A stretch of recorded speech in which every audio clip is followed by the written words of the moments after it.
what's up, Scott Walker, of Imagination Creation Films, and today it is Friday, July 26th, 2024, on planet Earth, live this time. So, yeah, we got that going for you, and for me, and for us. So, yeah, it's time. It's time to do this. It's exciting. It's live stream time, and yeah, I've been away, and I've been in some weird places. Let's just say it that way, both physically and mentally, so that everyone is on this same page there. So, how is everyone doing today? Are you feeling fine? Are you feeling wonderful and enjoyable? I hope so. We have lots we could talk about today. There's nobody on the live stream, but hey, that's a first. I guess I've learned my lesson not to skip live streams. Recording in progress. I know it is. I want to see it. And there we are. We're live. Ooh, we're live on the Rumbles too. Man, look at that. So yeah, it is a beautiful, beautiful day. It's it's oddly temperate in Texas. We haven't hit 100 degrees not once. It's almost August. Right now it's in the 80s. Yeah, talk about just like everything being off just a little bit. Dirk, hello, sir. How are you? Hope you're doing well over there, all the way over there. It's an exciting day. Timothy says, "What do you think of the GH7?" I think it has a place. It doesn't have a place here per se because I've done the Micro Four Thirds, and it was great for. It was a great beginner. Yeah, beginner's wrong.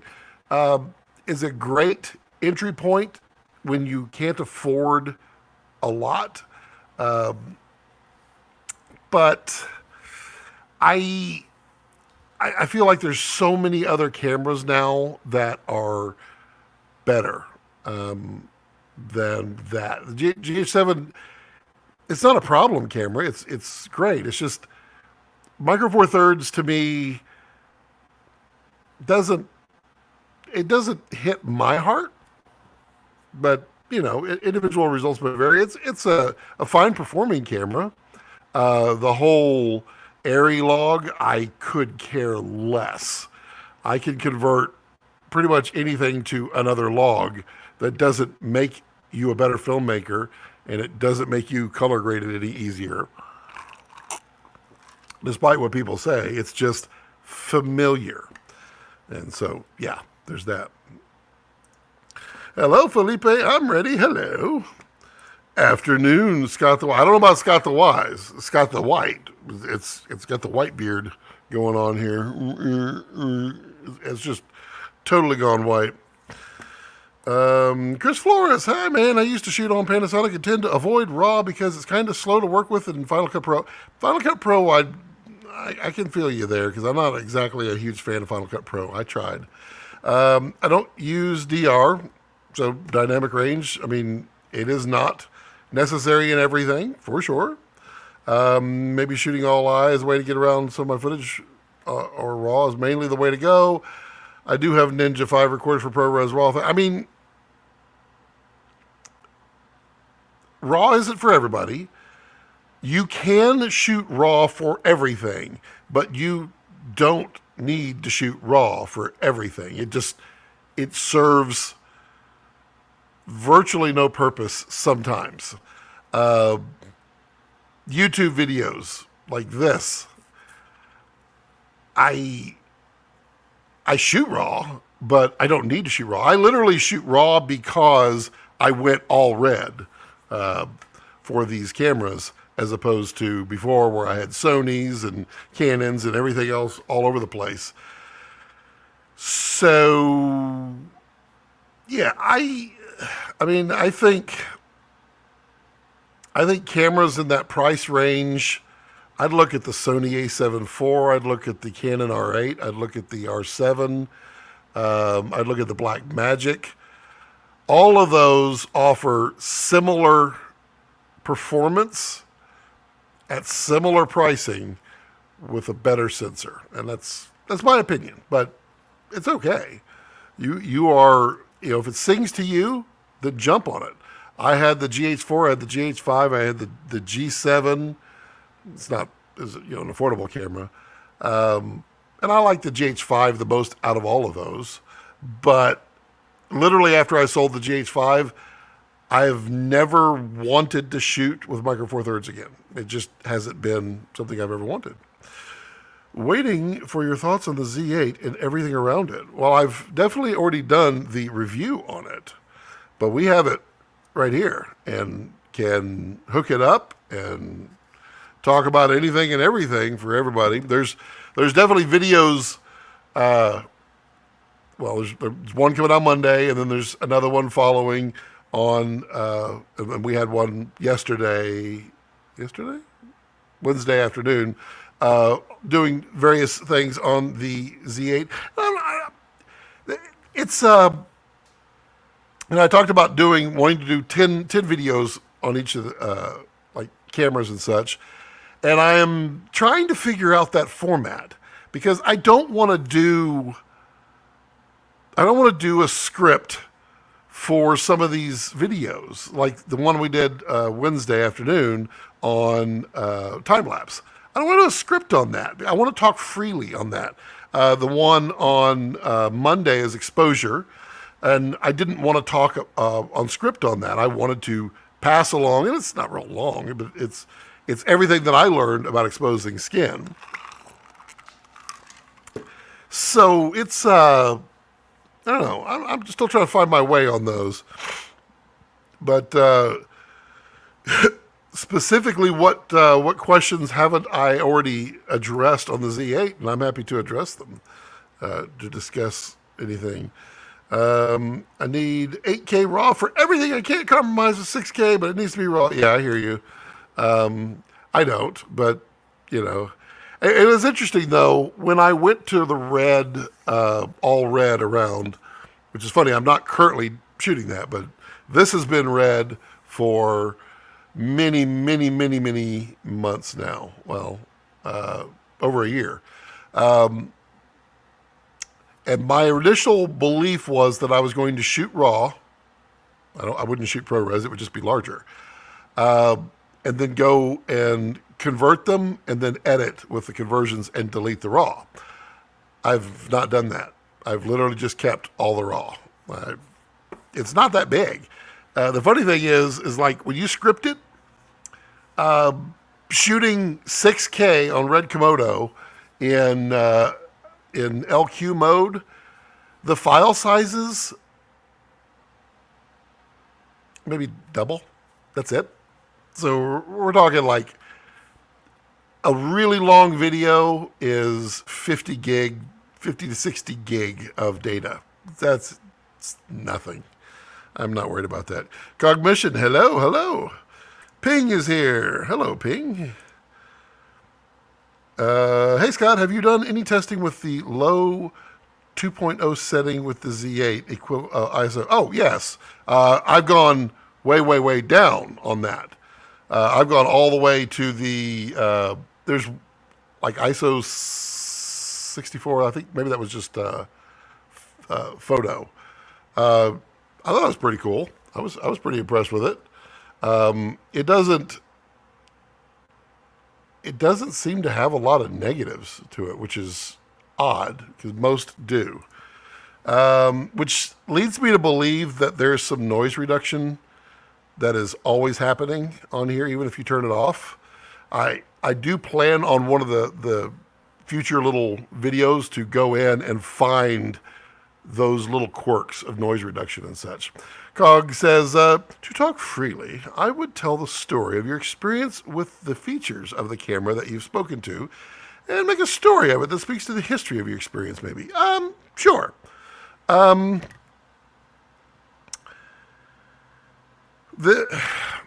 It took me a month to kind of get used to thinking like Nikon.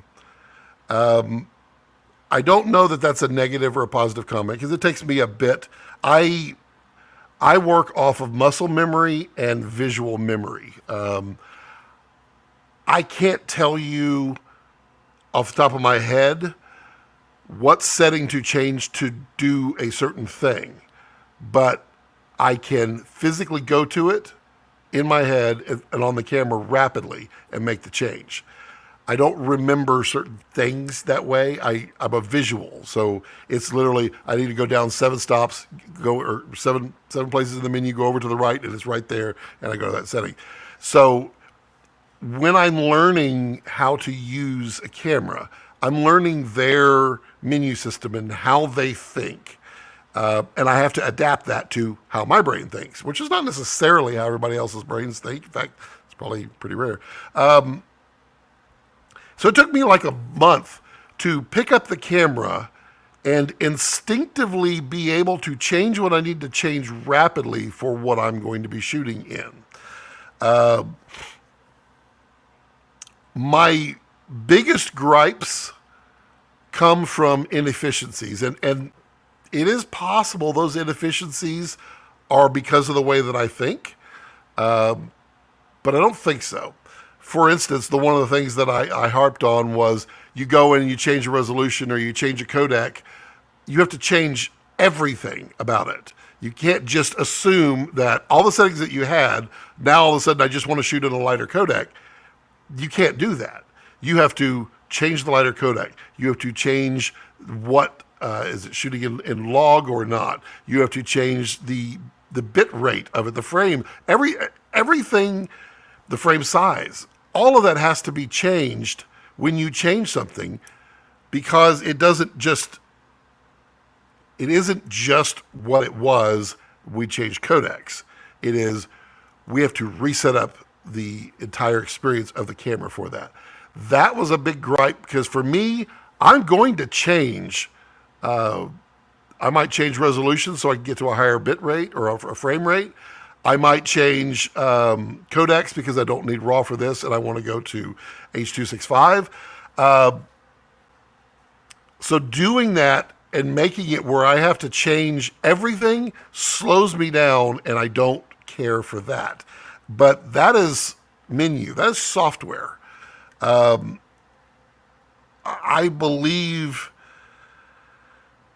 the Nikon menu system is one of the most detailed menu systems out there and one of the most infuriatingly unnecessarily complicated menus as well. It's all there. It's just not in the efficient way that I would use it as I would be using those settings. I hope that makes sense. Hello, Mr. Nunez.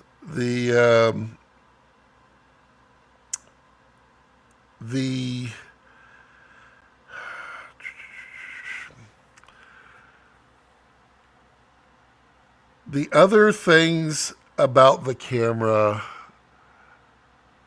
ergonomically, I would say this camera bests every single mirrorless camera out there aside from the Z9. I've had only this much shooting experience with the Z9, and I would want to compare it to this. Grabbing the camera and holding it, picking it up, and immediately, if I'm in the same settings, picking it up and doing what I want to do, whether it's snapping a quick photo or shooting some video really fast, it's efficient in the way that it's laid out. The buttons, that's a dog. The buttons, close focus. Oh, I don't have close focus on this one, do I? That's pretty genius. That's funny. Oh, there we go. Oh, I do have it. Really? You're not going to focus on it? That's funny. Are you? That's weird. What are we doing here? You can definitely focus. Oh, it's because it's... Oh, okay. Yeah, I have something else selected. That's why. Is it seeing the face? That's funny. Like the button layout. The button layout is exceptionally intuitive. You get a joystick. You get a... this is irritating. I want to switch it to manual focus. I just switched this lens, literally. All of these configurable buttons are amazing. And then, like more on me, I was like, oh, I really don't like that I can't turn off the monitor. And somebody says, well, did you just push the monitor button, which is right there? No, I didn't know it was there. There's a lot to the ergonomics of this camera in the feel, the solidness of it. It is a big camera. So if you're like, oh, I want a small camera, not necessarily.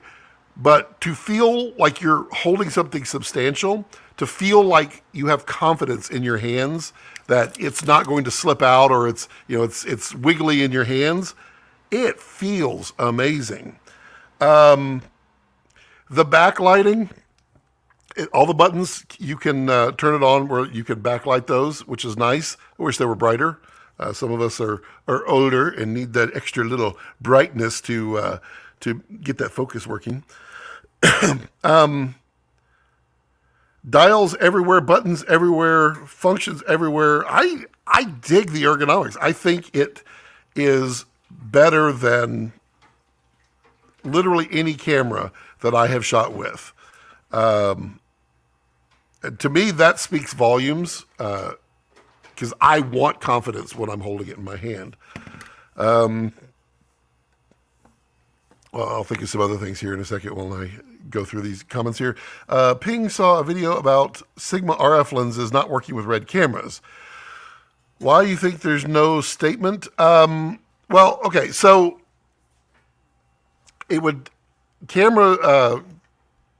lenses don't always work with the mount.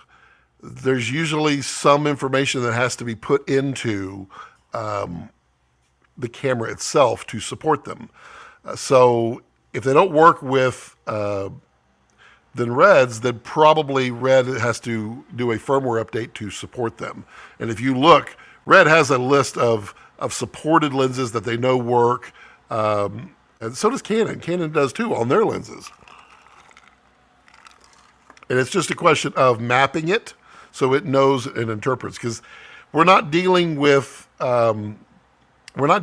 physical lenses per se anymore. Everything is by wire and virtual, which means it has to be mapped. It can't just be go here and go here.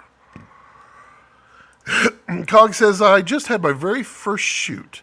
Can I pay you to have one phone call to talk about editing the footage into a story? Yes, of course. I mean, you don't have to pay me, but we can Zoom or whatever you'd like. Just email me and I'm happy to do it. You just did. You told a camera story in a way that connected with you and without a script, and it was engaging.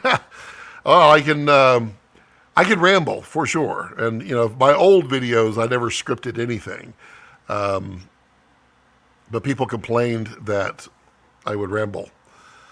And so, I try not to ramble too much, except on these live streams when I'm like the king of ramble.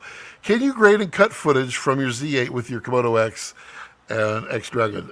For the most part, yes.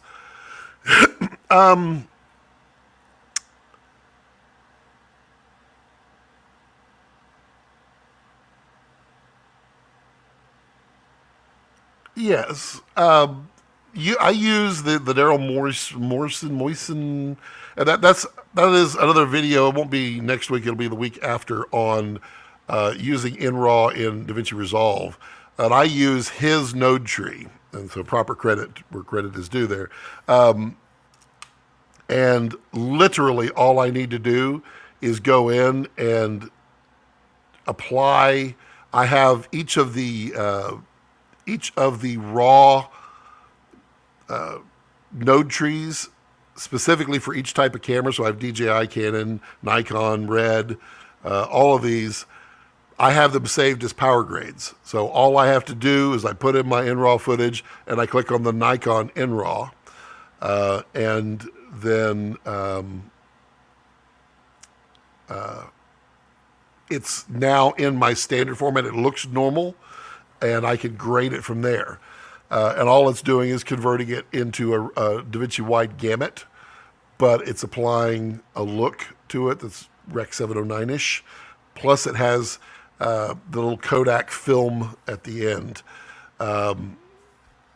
which is I only run it at 50%. I don't like it heavy. It looks a little overgraded to me when you do that, but it's funny. I've actually I've caught myself where I had actually gotten so used to clicking on InRAW and using the power grade for that I clicked on InRAW for some red footage. And I mean, to tell you, I was some kind of upset for a long time trying to figure out, did I have a stroke? Did my brain just disconnect from reality? Why can't I get the footage to look the way I wanted it to? It made no sense to me. And then a little bit later, considerable later, I realized I clicked the InRAW instead of the red. Don't get complacent, folks. It can really get to you. I hope you got to pre-order your R1 before it sold out. So my opinion on that one, let me turn on my fan. I believe that all the manufacturers have figured out what drives people ouch, stickers. What drives people's excitement. And it's not something you can artificially do. So it's kind of getting old now, and people are definitely clued in on it. But Sony did this, Canon's done this, Nikon's done it, and they all do it, I believe, with some purpose behind it. Like, oopsie, we forgot to order a bunch of those. We don't know. I mean, they don't want to be bankrupt, so they don't want to order 1 million units and sell 200,000. So they're going to stage it. But Red Komodo was a complete change in the industry, and people were shocked because Red Komodo for 2 years, maybe a year and a half, whatever it was really hard to get one. People were literally selling them for $10,000 a piece because they were impossible to get, because they were so slow to get manufactured, and that was due to logistics.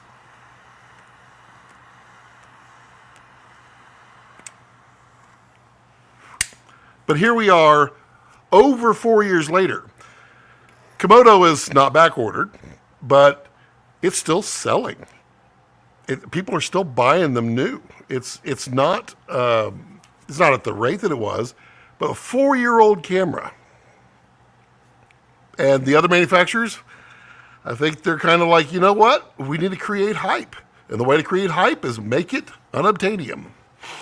And so, yeah, it's just magical that all of the camera manufacturers just magically, all at the same time, supply chain issues. Yeah, I don't know about that.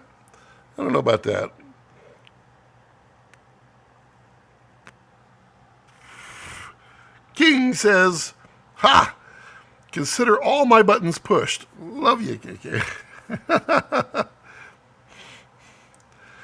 LOL. At least it's not R1 and R3. Yeah. Perhaps a bit off topic, but have we figured out how to get 6 people into the stream yet? Oh, I can get 11? Pretty sure I can get 11 into the stream. Who all needs to be in? Oh, you're talking about are you talking about the idea of bringing everybody on? Mostly.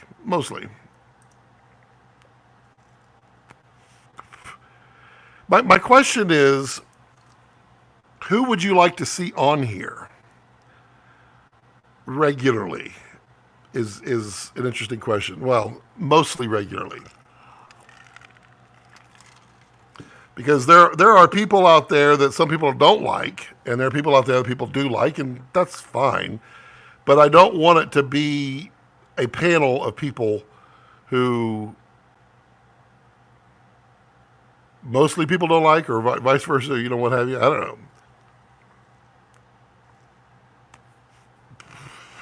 How do videographers manage to change the lighting of a venue, briefly turn off fluorescent lights without offending or getting in the way of the event experience for the hosts? Okay, so when it comes to events, all you can do is make a suggestion that will make your video better, but you should completely understand that it will be firmly ignored. Because let's think about this briefly. Let's say you're a fantastically paid videographer and you're getting $10,000 to drop in 2 cameras for an event. They're paying $150,000 for the space, for the attendance, for the audio company, the projectors, the speakers, the lighting, everything. They don't care what you need to do. So it's tough, which is why videographers need to be versatile and figure out the best possible way to get the best shots out of whatever they can, because that's tough. It's really tough. It takes me back to that wedding I shot where they said, oh, and we're going to have them stand right in front of this fountain. Okay, the fountain is operating. It would be great if they weren't standing in front of the fountain or the fountain wasn't running, both of which are dumb suggestions. I made them, and they promptly ignored them because they wanted to be in front of the fountain. What point is a fountain if it's not operating? So I just have to give them, I can't fix the audio. Yeah. Have you used film color on Z8 footage? I have. I have a little, and you can make it work, of course, because film color is not red-centric. It is red-based, but the beauty of Phil is he made it so you can definitely use it on others, and you can do that. Yeah, I basically posted.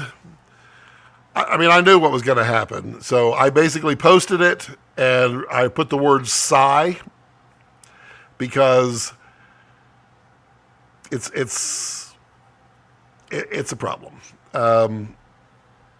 What I will say is quite simple. You cannot take a camera that you do not know what is inside of it. And we do know that there is noise reduction in, say, a Sony a7S III. We know it exists. You can turn it off, and it still has noise reduction. So you cannot say, using this test, the Sony a7S III, did I say R3? A7S III performs this way. But the red was too noisy, and we had to pull these to the side. You can't do that because you're using a camera that has noise reduction, which is making it look better than the sensor does raw. Reds are designed specifically to hand you the keys and you be in control. So when you test it and you don't do simple things, they responded to me on X and told me that they do use noise reduction. They don't. They said they did not. But you have to apply some noise reduction on a red if you're pushing it to the limits. Everybody uses noise reduction. Some of them just bake it in. And so you can't compare one and say, this is the best. What I believe they should be doing is shooting them as is and not throwing out any stops. If it shows and registers, I don't care if there's no color information in there. Guess what? Most of the time, there's color information in there. It's just, how much color do you think is actually in there? It's a stop of light, and it helps. Same thing in the shadows. So what I believe is basically they need to sit down and talk with sensor engineers, not camera salespeople. And believe me, there are a couple of people who are very nice people. I like them. I find them fun people. But both of them who are always, anytime I mention a sensor or a test or anything like that, these two jump in and regurgitate the same information over and over again. And it's been proven it's not accurate. It's been proven by actual sensor engineers who literally know it. And yeah, so it's fine with opinions. People are fine with their opinions. What I'm saying is the City D dynamic range tests are flawed. They're flawed in several ways, but use them as a baseline. I can absolutely show you that Komodo X has more dynamic range than an A7S III. I can show it. It's not hard. Anybody can. But the tests show otherwise. How is that possible? It's not. So that's my opinion, and I don't have a problem with CineD guys. They're all really cool guys. I mean, it was funny because I was at NAB, and one of the CineD guys was there, and I was in line. He said, "Hey man, we'd like to buy you lunch.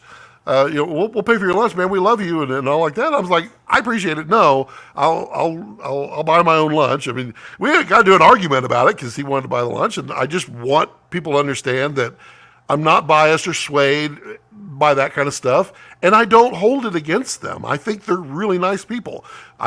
Some of them are my good friends, and I really enjoy talking with them. So that's my opinion.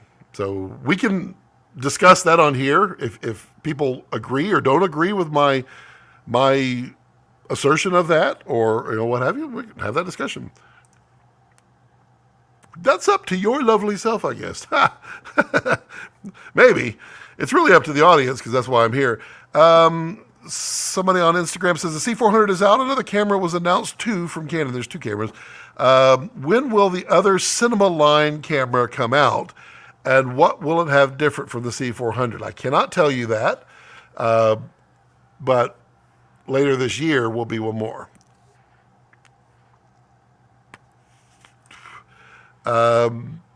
Just opened Pandora's box. Hold on, got to grab some popcorn. Oh boy. Yep, it's the reality of it. Rex might be up to something. Yeah, he's been a little turkey. Or is this a Dutch angle? It's not a Dutch angle. It's at an angle. Wait. No, it isn't a Dutch angle. I had changed lenses on it earlier, and it had flopped over, and I had reset it. Now, that doesn't look really good. Wow. Way to aim the camera there, Scott. Yeah, Rex is being evil. Man, talk about not... I need to be able to see, but I'll put my hand in front of the lens, and it's not working magically. There we go. Ooh.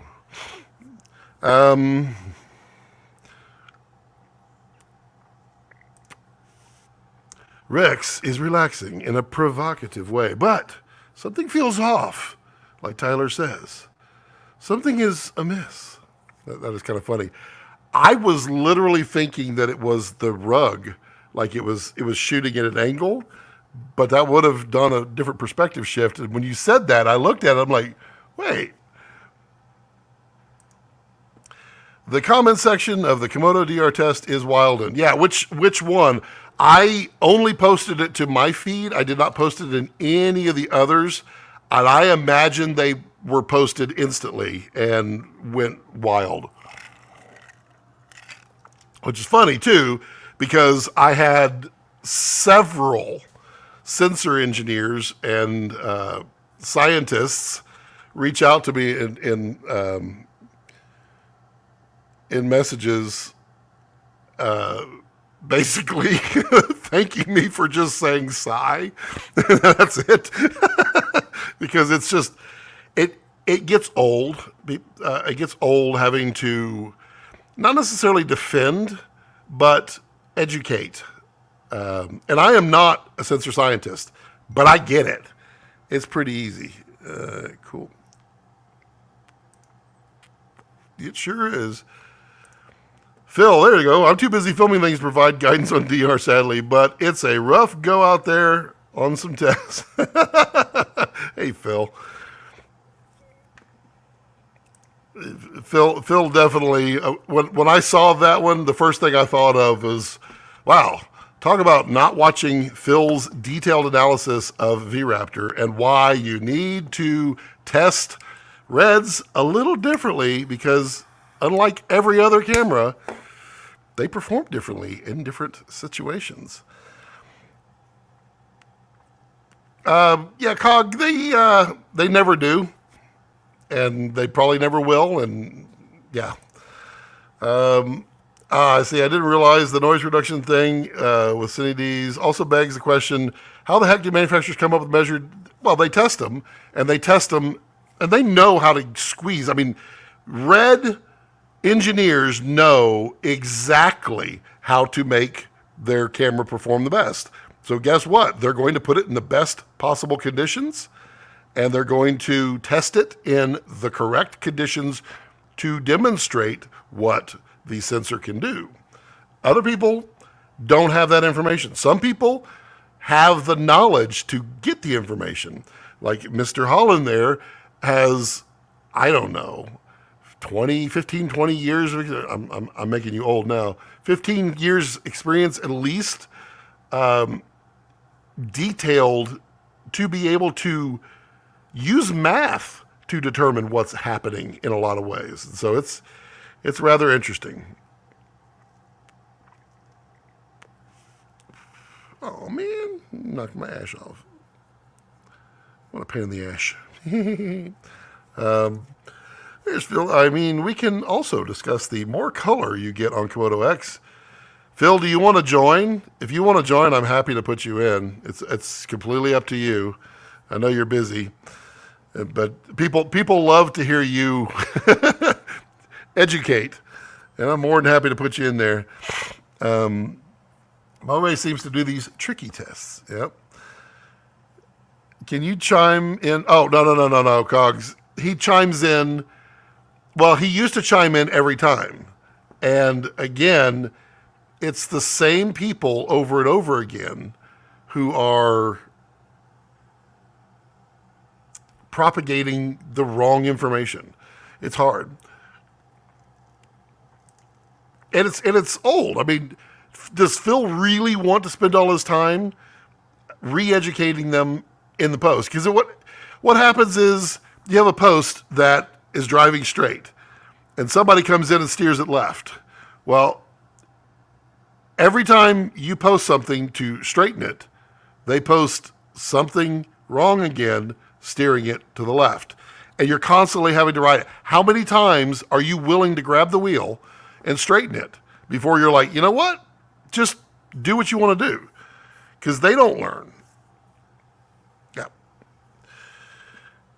Another hot topic is the comments of Z mirrorless bodies getting R3D. Oh,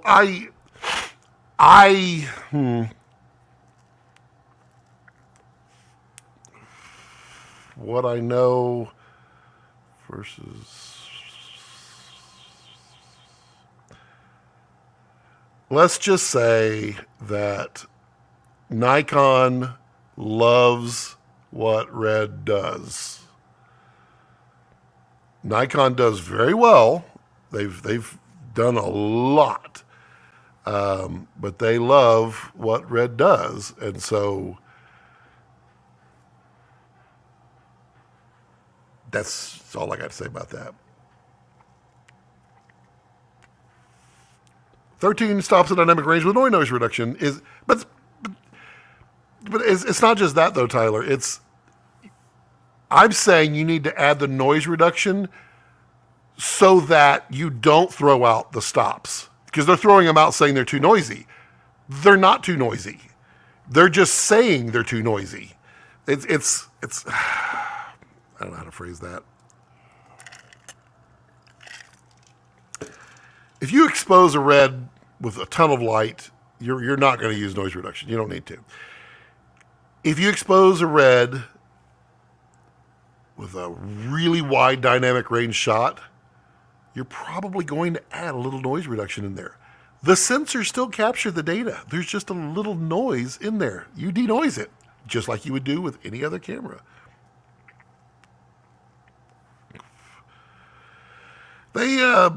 Yeah.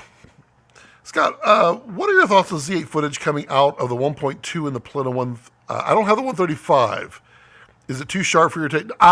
So here's an interesting thing on there.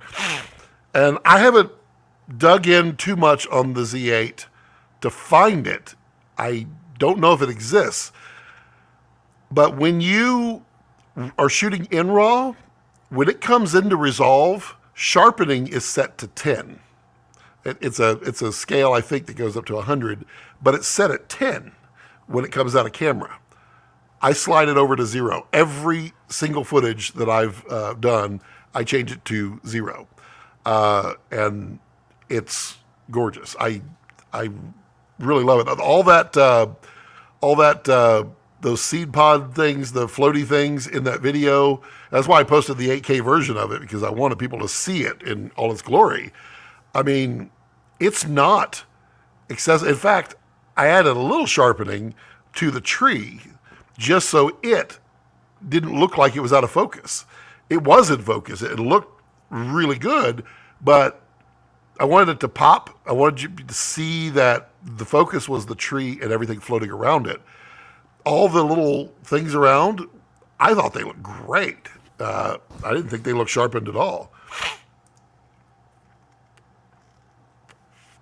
Phil says, Cog, earlier this year, I released the most comprehensive, go find it.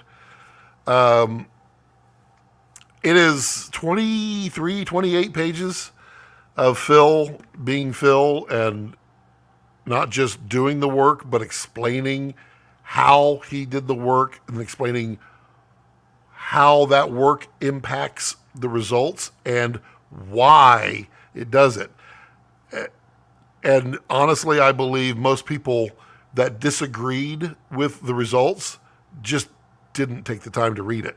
He literally explained why.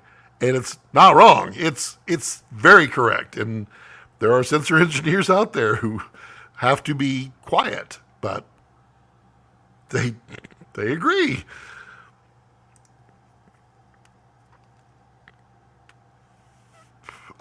Believe me, Cog, Phil goes down this stuff 10 times more than I do, and to 10 times the depth.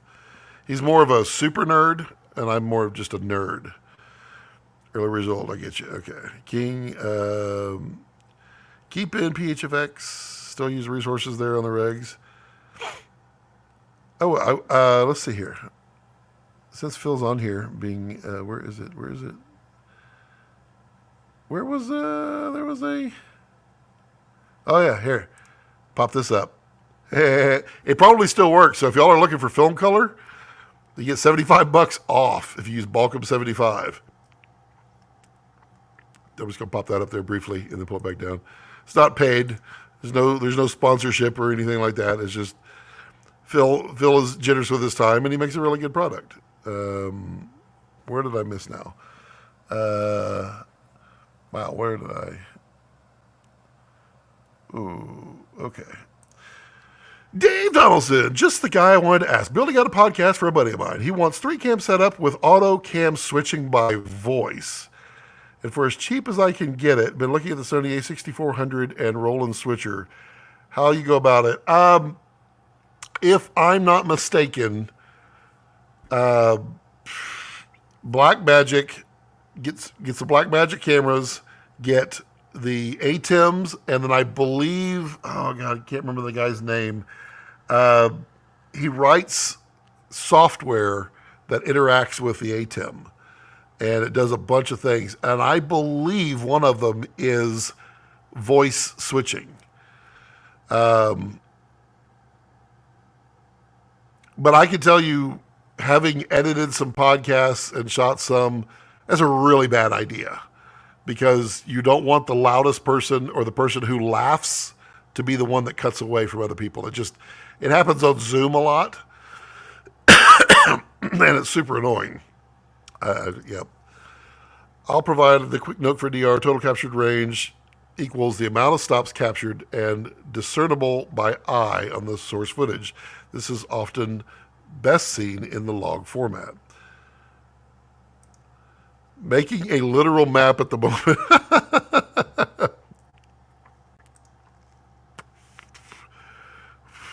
Oh, I was so...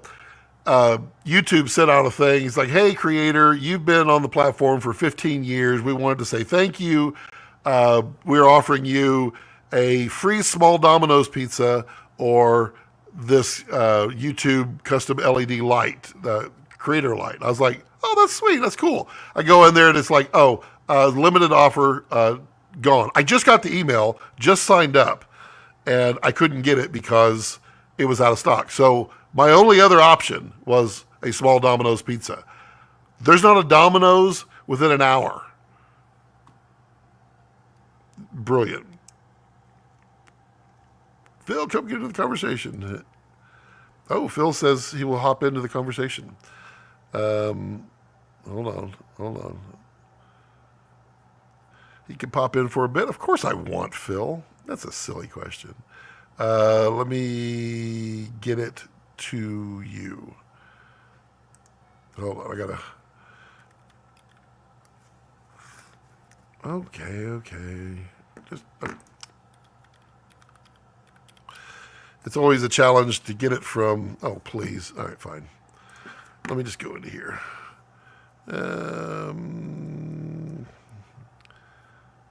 Let's see here. Let me invite guests. Copy. Okay, and then we'll go back down to Senior Phil and paste it. We'll go there, and I just need to put in an earpiece. When I do this, it's going to mess up a bunch of things, so we'll see how this works. Okay. So we are... Oh, there he is. Hold on one second, Phil.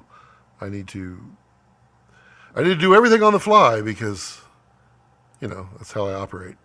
Bluetooths. I need to connect. And am I connected? Good.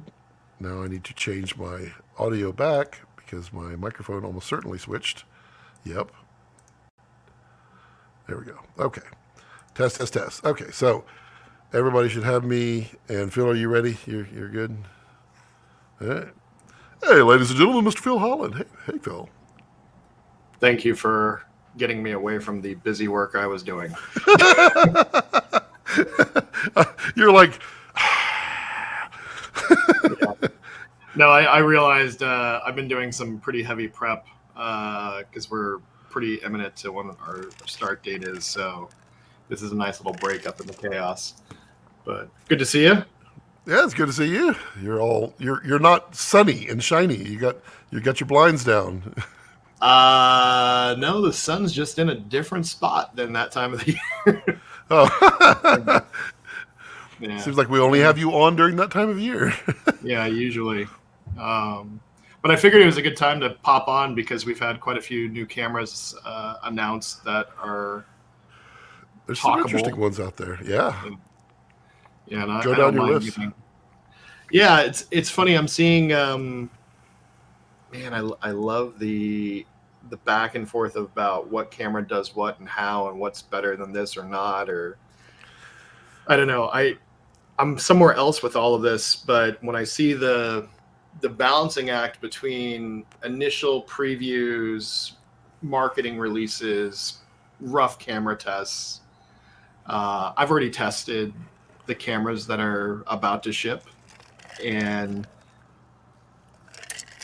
it's interesting to see what my results are versus early impressions even.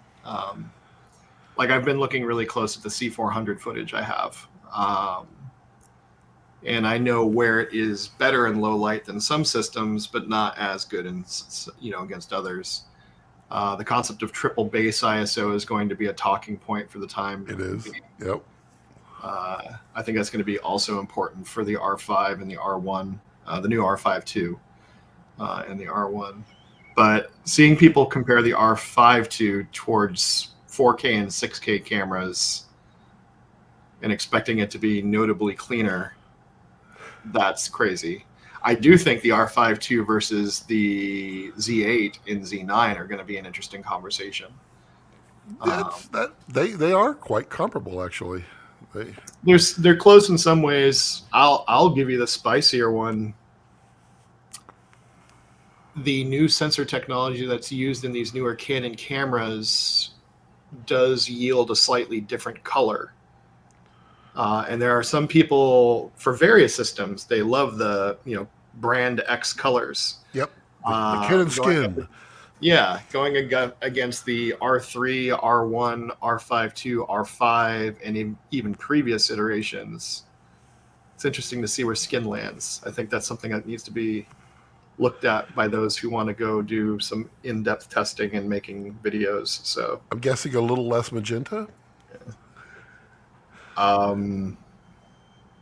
Maybe not that direction. A little more magenta. Not something I would have expected. Yeah. That It's just an interesting time. But yeah, just to the point of the dynamic range testing, the linear data reveals something amazing. Imatest has problems dealing with that type of data anyways, because once it's clipped, it doesn't read correctly. Clipped in the encoded file, not the actual source signal. Promoting dynamic range off of just one ISO reading is kind of also weird. I get the perspective on SNR. And in my test I did with that, big 25-ish page write-up, I showed the effect of noise reduction on dynamic range, or not, but certainly signal-to-noise ratio. You'll get a subtle, at most, increase in dynamic range, but you will get a much cleaner signal-to-noise ratio with noise reduction. That's what the obvious thing is. Right. And it's, I don't know, we're just in this weird spot where I'm not mad at anyone who wants to investigate what cameras can do. I think it's worth doing. I think there's even more interesting topics beyond the dynamic range at this point, because dynamic range is generally pretty good on a lot of cameras. Well, I mean, everybody has elevated to the point where it's reasonable to ignore dynamic range at some point. One of the more recent camera reviews I saw won't out the person because I really don't want them to get any hate, because I think they're pretty early on in their technical journey. They're testing like the H.265 codecs in these cameras. And in this case, the camera they were testing also has a RAW format. There's banding and color banding in gradients and not just the sky. I think I know which camera you're talking about. And I saw this review and I'm going, oh no. And listening to the background dialogue and of what's going on screen, like what he's describing, I'm going, he's not going to mention the banding. He's like, this is insane to me. And right.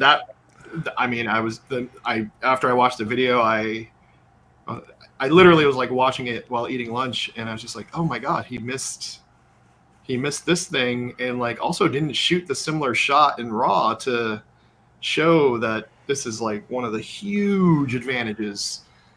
So yeah, no comment on that, but that's one of those things that, I think most working professionals understand the time and place for, say, ProRes, H.265, RAW. It depends on your workflows. Generally speaking, most of the creators I speak to know when they need a RAW camera, or a RAW style codec even. But there's still plenty of people who just shoot in ProRes or H.265. I mean, not everything requires it. Not everything requires 18 stops of dynamic range. I mean, in fact, most things don't. Yeah. I kind of feel like the holy grail is 15. That once you reach 15, you can stretch and get things that you wouldn't normally get that allows it to be cool and better. But yeah, I would say the way I measure things, if you can get a good 13 to 15, that puts you in a good spot, and anything above that gets you into a great spot. Right. Yeah. It's just stretching. Yeah. And I'll even say this now that I've had Raptor X for a while and have completed a few projects. So I'll just say, that camera, I'll just, use that 17 plus metric for the dynamic range or whatever. But the extended highlights mode does give you exactly 21 stops, which is crazy. It fixes mess ups. That's for sure. And that happens. And well, it's just, that system isn't perfect. It isn't like it's the 21 stops that works for every situation. If you're shooting action and stuff with big highlights and things like that, with lots of things moving. But if you're trying to expose for something crazy, like a really hot source behind talent, or an extremely out of the ratio window, like if your window behind you was, 4 stops hotter, that's a great use of this technology. But the thing that it gives you is like a preview of how good things can get if we do have a system that can do native 21 or beyond that. And that's, that's not today, that's not tomorrow, but damn, that's exciting when it comes. I'm going to pop this little comment up here because after you laugh, I'll let you respond, and then I can respond. It's odd that Scott and Phil, who live in the city world, are now trying to give feedback on hybrid cameras. Hybrid and city folks don't go together. Well, I'll say something interesting. About 3 months before the 5D Mark II came out, I was testing it. It came out in October 2008, and I think it was August when I was looking at it. When the camera came out, very quickly, we used that camera on feature films. Even though it wasn't the best camera on earth, we put it to good use for the strengths that it had. Is it something did I ever want to shoot a full feature film on a camera like that? No, because it's not designed for it's not that. ideal. But could you? Absolutely. You can shoot an entire feature film on any camera. Yeah. And it has been done. It's even cameras that overheat. You can shoot a whole feature film. Yep, you just got to do it in smaller birds. And Content M, I don't know who you are, and I'm not trying to slight you, but I am a bit miffed by your comment that neither Phil nor I know hybrid cameras or their use cases. I mean, I'll go deeper on it. I'm talking to you from an R5C. This R5C was part of a purchase for me after I was hired to build mirrorless camera kits for a major company that were all packed into carry-on cases individually to a very high demanding spec. And the solution for that project was the R5C, and mirrorless was ideal. If we're talking about hybrid systems that are leaning more photography, let's just say like a Nikon ZF, which does kind of both pretty well, I would choose the Z8 or the Z9 for motion. But they're not what I would consider a production camera for motion picture content. Right. But again, you can also use them for whatever the hell you want to shoot. So, I think the term mirrorless is, it's better to classify the type of shooter rather than the type of camera than to try to classify these as one, because you know what a V-Raptor is? It's a mirrorless camera. It's just in a body with feature sets and cooling to allow it to do what cinema people need to do. So, I mean, I've got Z8 here, I've got R7 right there, I've got an R8 right here. I got a few hybrids around here. Yeah, I mean, I'm fortunate. I have pretty much at least one of every camera that's worth looking at. But and one of every lens. Well, part of that for me is like a little bit of R&D. Like back when the Z8 came out, I was real curious to see how it went against the Z9. There's actually been some firmware updates that kind of solve some of my quibbles along the way. But yeah, whoever Content M is, like, part of what I do for a living is quite literally test everything that's out there. And you know, he states, I didn't mean it in a bad way or put down. Appreciate the responses. Yeah. It's tough to see how the Z8, Z9, R1, R3 can stack up hybrid shooters, high dynamic range. Well, but that's, yeah. It's, you can, okay, so like a sensor. If Phil, you can chime in and take over if you want. But a sensor, you can take a what is it? The Canon has the 250 megapixel sensor, and that sensor can shoot 250 megapixels at 12 frames a second. It can shoot lesser at at full dynamic or at full bit depth. You go smaller bit depth, it can shoot it higher frame rates. You crop it in a little bit, it can do higher frame rates. You take out some color depth, it can go higher. All of these are they're using these sensors in various ways. You're right about that. So yeah, to simplify that a little bit, so most sensor technology, not all, and we know this from the spec sheets, and especially on sensors you can buy off the shelf, essentially from major fabricators. Yeah. But also, if you've ever had to build something like this for whatever reason, like our HDR cameras, it was important that they did certain things way back in the day. So what you have is, if it's a global shutter sensor, it's a different thing, but generally you have like a sensor scan line. And at different bit depths, you're pushing out different amounts of data at different per line frequencies, and per line and things like that. So that's why, you know, some people don't know this too well, but like some cameras, if they have a 12-bit log format, they'll go to a 10-bit log once you go past 31 frames per second. Is it detectable by the human eye when you're dropping down to a 10 or an in-between log bit depth? Hard to say once you actually attribute everything with like a sensor calibration and stuff being applied to the image. What you do want to do is check to see if there is major image quality concessions when things like that happen. Like, is the image softening too far? Is that drop in bit depth going to create elevated shadows or banding in particular? Those are things I test. Those are, I mean, my in-depth camera tests are sincerely like a great deal of work.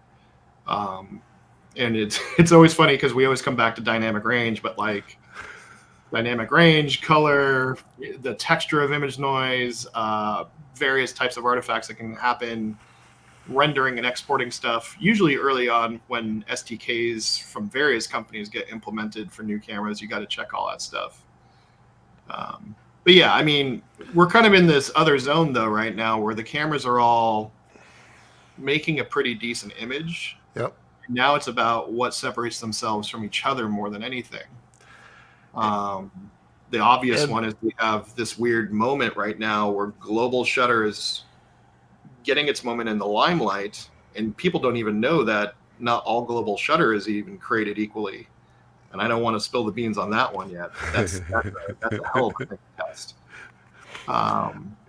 It's interesting too. Like, you know, a hybrid camera is pulling stills from video ultimately, or vice versa. The stills haven't advanced much because it's very easy to pull the most amount of data off of that sensor once.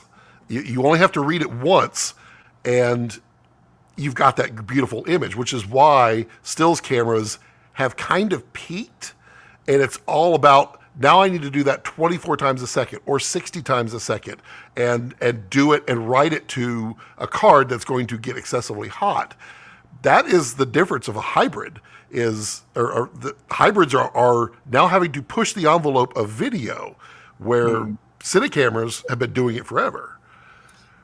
Yeah, I don't think the still aspect is peaked fully, because I can still think of, I don't know, half a dozen things that can be done. Oh, the curve is flattening about that. Yeah, well, like, it doesn't matter. And we're flattening on video too. I mean, everything that just Canon went through, everyone was getting frustrated with Canon for not releasing cameras for a minute. And the actual truth is they had to kind of go back to the drawing board and create new sensor technology that they've never made before. The R3 was the first stacked BSI sensor they ever made. And now what you're seeing in the R1 is the Gen 2, and actually the C400, the Gen 2 of that approximate design. And what the R52 is the Gen 2 of both their stacked BSI, but also that same pixel pitch that they've been working on. So maybe like a Gen 2 or a Gen 2.5, if you want to consider it that way. That usually takes a long time, a minimum of 18 months, especially if it's a brand new sensor technology. This is stuff that most people who buy these cameras won't ever think about. From someone like me who's kind of a lens nut, I'm kind of curious to see if this allows for shorter flange depth lenses that traditionally didn't work well on Canon, like the Leica M lenses or Voigtlander M lenses. Do they suddenly play well? And interestingly enough, like for Nikon, since they have literally the same sensor that's been in some of the other Sonys and Leica cameras, and I'm hoping they actually get a newer generation of a certain sensor, because if they made a higher resolution ZF, I probably would have bought it yesterday. But I'm currently happy with my Z8 on that front. I like that camera. So. The Z8 is spectacular, and I think Content had said Z9 is the camera you should be shooting with over the Z8. It depends. I mean, if you're primarily focused on video, then maybe, because you'll have less overheats, but it's not unusable. Well, that's where my personal use case is different. So I have very high quality motion picture cameras that are still pretty big leaps and bounds away from the mirrorless horde. And I mean that with the most love. Like my Raptor X, there's things I can do with that camera that I can't get out of anything currently. That now, I'm not saying I can't make a pretty image with like a Z9 or a Z8, but it's just, I wouldn't pull from that shelf that camera as A. But what I do use those cameras for are quick go out and grab it shots that need to be intercut with my high quality stuff, or the good stuff that I normally shoot with. I have to use some of my lenses on those systems, so lens adaptability is a huge thing for me. And then also I use those for stills. I still love shooting stills when I can, so having the value of a camera that I'm happy shooting stills and motion with, that's small, coming with me along with my production kit, is always good. And I recently bought a dedicated stills camera that can't even shoot video. So, did you get the Hasselblad? What'd you get?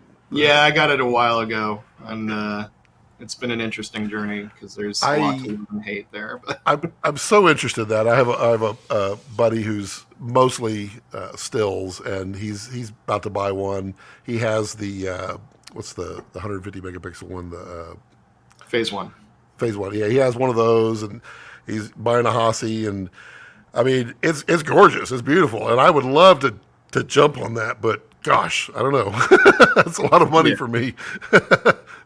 Yeah, that was kind of my problem. I had two Phase 1s many moons ago in my life. And I even re-invited the concept of Phase 1 in my life with this new purchase.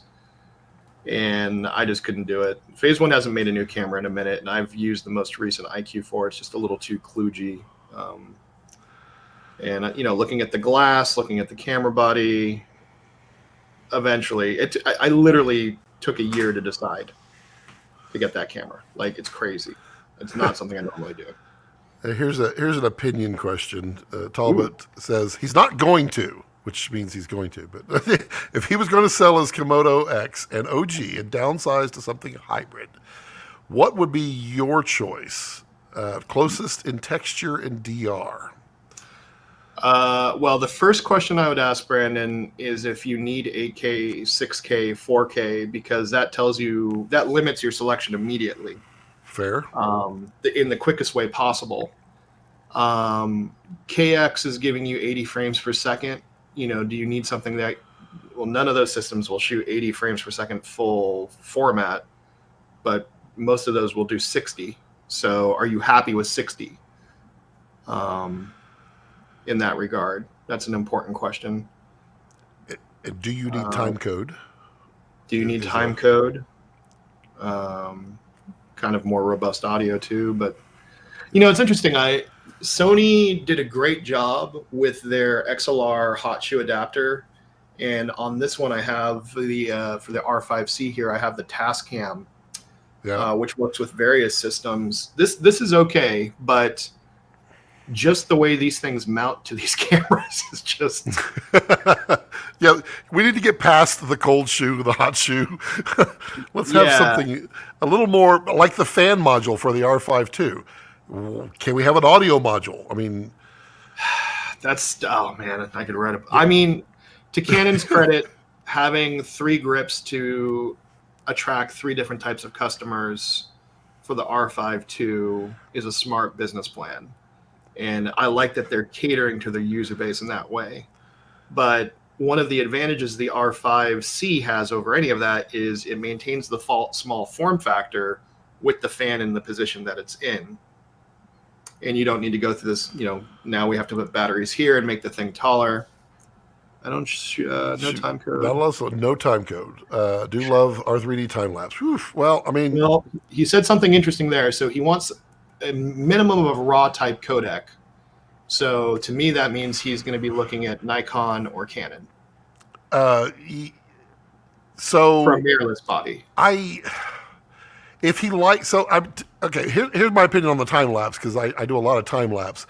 Shoot in RAW and use the DXX, the Adobe DNG converter on the RAW, and you have DNG, you could drop it straight into DaVinci Resolve, and you have your time lapse again in RAW. It's not as beautiful as an R3D file, but it's the same purpose. Yeah, more or less. I mean, actually, one of the strengths of the mirrorless cameras and the hybrid cameras is the fact that you can tap into their stills modes for time-lapse purposes. Yep. Something that a lot of people don't know is like when you flip that switch from video to motion to still on these cameras, the way those images are made are different. I mean, some people know, but like you got to think about it and go, oh, that's why this image will never look like this, because the image processing to derive this still is going to be different than however log encoded or not this thing's going to be for motion. Right. I think that's, yeah, go ahead, Scott. I wish that, like the Z8, I wish they would offer the log format on the stills. I think. No, you don't want that. I do. Because I'm just converting them to DNG. You want to convert your stills to a log format, probably, though. Yeah, okay.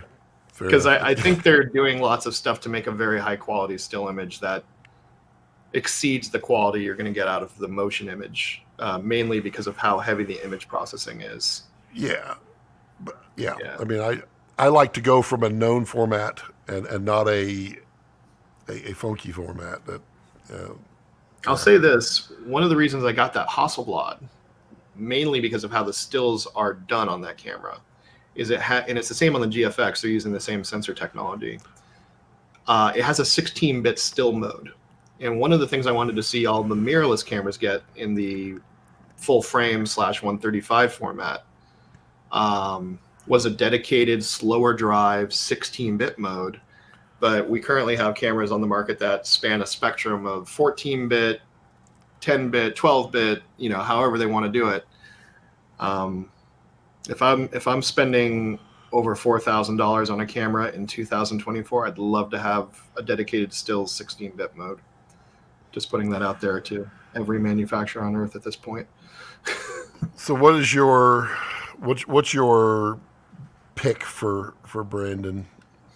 He prefers 6K as the sweet spot. Interesting.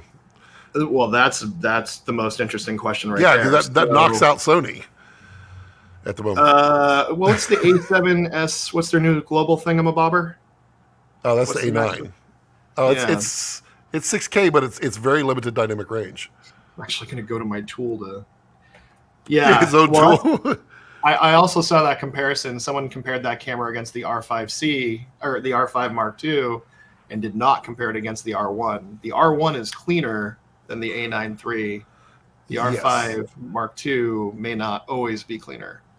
I'm actually fascinated on how Canon is doing whatever ISO scheme for these cameras, plus how their noise looks. Yeah, I'm going into this Sony stuff. I'm checking out what's currently available that I've even tested. You're kind of in an interesting pickle there, Brandon, because I think 6K being your sweet spot is because you got spoiled with a Red that's able to do it for so long. Yeah. But if you wait a little bit, there'll be a few new cameras showing up here this year. I mean, the C400 is a more motion capable production camera than the R1. The R1 is a bigger mirrorless body than the R5 style body. I think the image I have the most experience off the R3 because I got to test that for a long time. R3 makes a beautiful image. Yeah, and the R1 is basically like the next gen of that. So if you liked what that camera did, and don't mind that bigger body form factor, which some people won't because the battery life alone is good. And the R1 does 6K, does it not?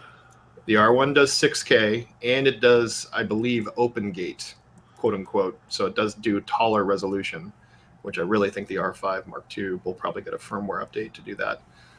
What else can I tell you about that camera?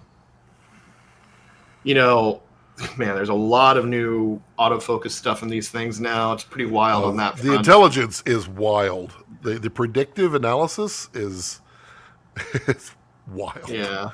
There's another 6K. Well, that's a smaller format. I don't know if I would go that route. I thought the ZF was a real spicy camera, though. I think it's kind of funny because at a certain point, you get down to these cameras that have these like really fun features, and if you're looking to make a professional image for a motion picture purpose, none of those things are going to come into play typically. But, you know, if you don't mind doing micro four thirds, there's some interesting options there.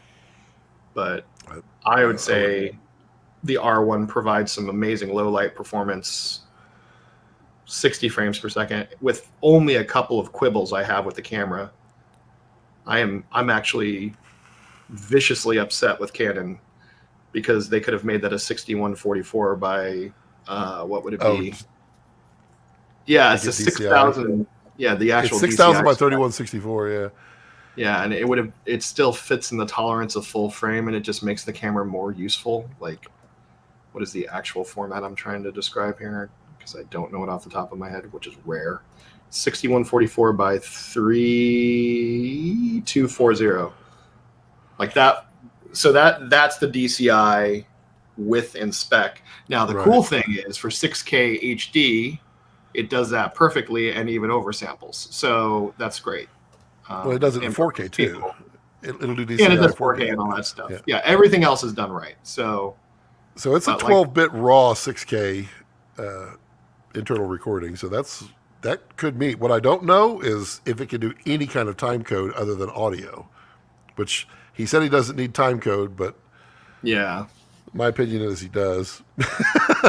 We've had a couple conversations on the side. Well, there's a lot of people who do audio and camera, and that's their workflow. Most professional productions with sound people or not either rely on time code or rely on time code as a backup with an external recorder. Even if you are using in-camera audio, it's just one of those safety net things that is is very common in our industry. So that's a good question. It's a good challenge. It's a good year to ask that question too. And it'll be a good time to ask it at the end of the year too. I will say and I stand firm by this, for what you get for Komodo X, and now that the C400's on the market, even though with a larger sensor, those two cameras right now are probably the most interesting dollar cameras. Best bang for the buck. Price to performance ratio. But I would take a Komodo X most days of the week due to just it having just the weird monitoring stuff on the C400 I'm not thrilled with. It's kind of the same frustration I have with the Burano. It's the built-off potato. I just, yeah. Yeah. But like you can't get small. X, like you can do anything with a Komodo X as long as you don't need higher frame rates or a larger sensor. Yeah, the one thing Red did so well on DSM-C3 is made tiny bodies that allows you to go tiny, which is kind of what hybrid shooters are looking for, and it's kind of funny. Other than it isn't a stills camera. I don't want to harp on the olden days of digital cinema now, but for those of us who came up, and in my case, very fortunate to have early looks on a variety of things from multiple manufacturers, one of the more transformative days in my life was my first introduction to that 6K Dragon sensor. If Komodo X was that sensor back then, the whole industry would have been floored in amazement. True. And cameras have come a little bit better, and along the way improved in some directions. That's a 10-year shift though, or 9-year shift from when it came out. Yeah, Dragon was 2013, and it existed throughout most of that decade in other iterations as well. So yeah, if you could advance 10 years, but then again, when Red 1 came out, it advanced quite a bit. Yeah. Same it was just that push. weird moment when that particular sensor both did something in resolution, color, dynamic range that I wasn't getting from a Lev 3 or Mysterium X. It was just a huge, whoa. Right. Now we're going somewhere. It was a shift. What are your thoughts on the Remus Anamorphics from Blazar? Affordable. Small. And now talk about the optics.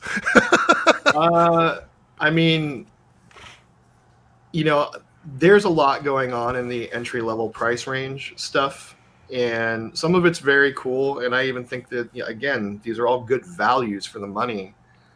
But there's this weird balancing act where those fit for a lot of filmmakers, but there's a lot of filmmakers who would never use those types of lenses on professional jobs for reasons. Often with the most modern, inexpensive anamorphics, it's just too much distortion one way or another, pin cushion or barrel.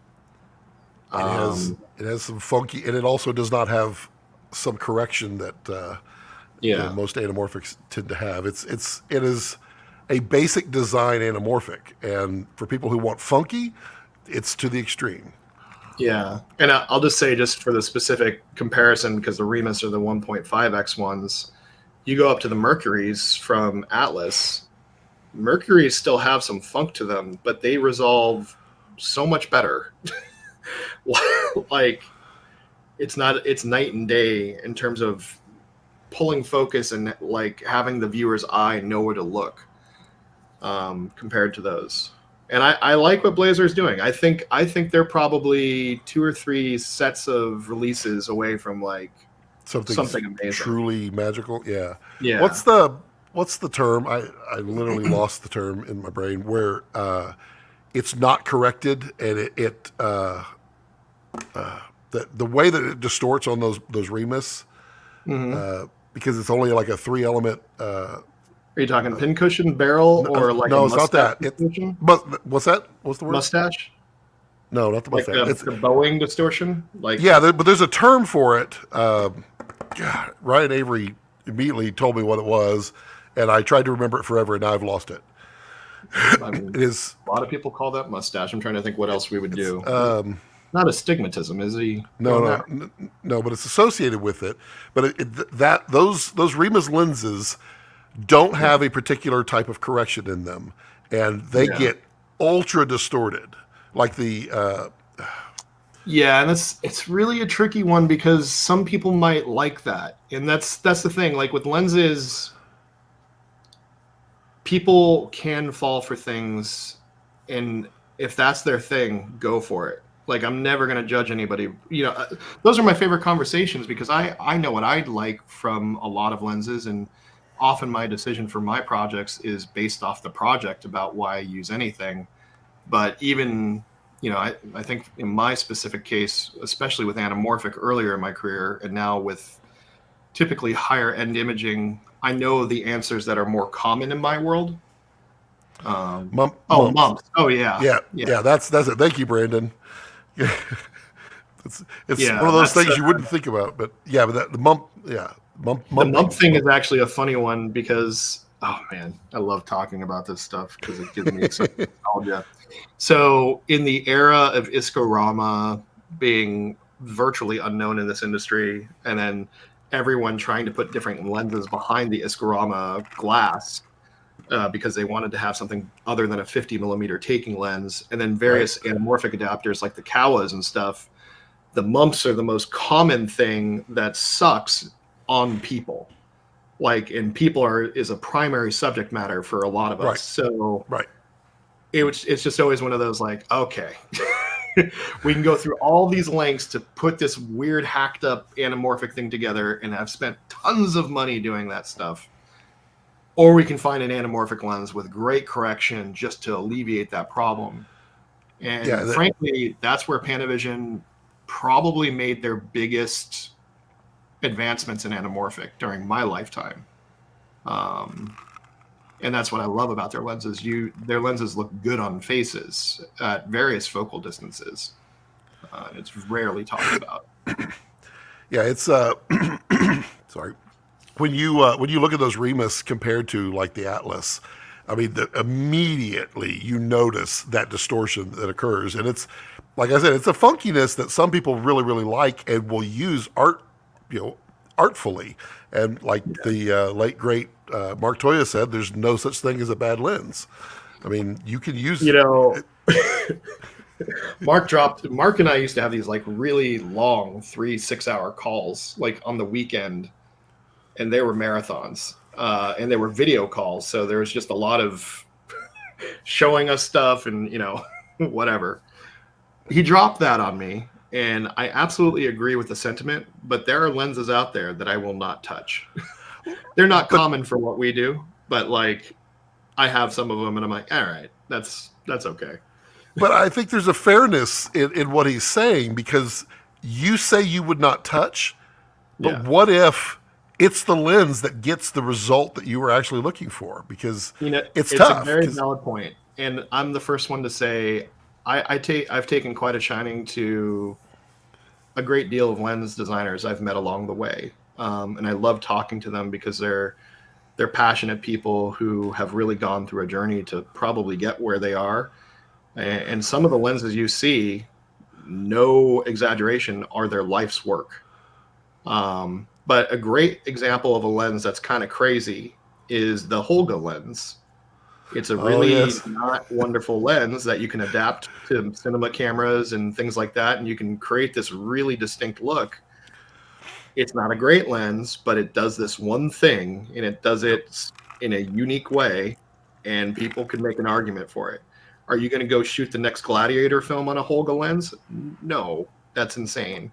I mean, it's like a Holga camera, the Holga Stills, the film camera. It's like, it's a plastic, junky camera that is so poorly manufactured that it creates art as you take in the photo. It's kind of the way to describe it. Yeah. Yeah, the zines there, Derek. I'm not a Rokinon guy. Well, the zines were basically the less expensive off-brand Canon CNE alternative as well as CP2 alternative. If you look at the Zine 135 compared to the Canon 135 of that era, those designs are very similar. That is a direct wipe. So those lenses actually hold up pretty well. What they don't do well is the coatings on the Zines were kind of a monster. And it's just what it is. I'm not mad at the journey that those have gone through. I always said during that time frame, I don't know why I'd buy these over the CNEs. They're just not a look that I like. Yeah.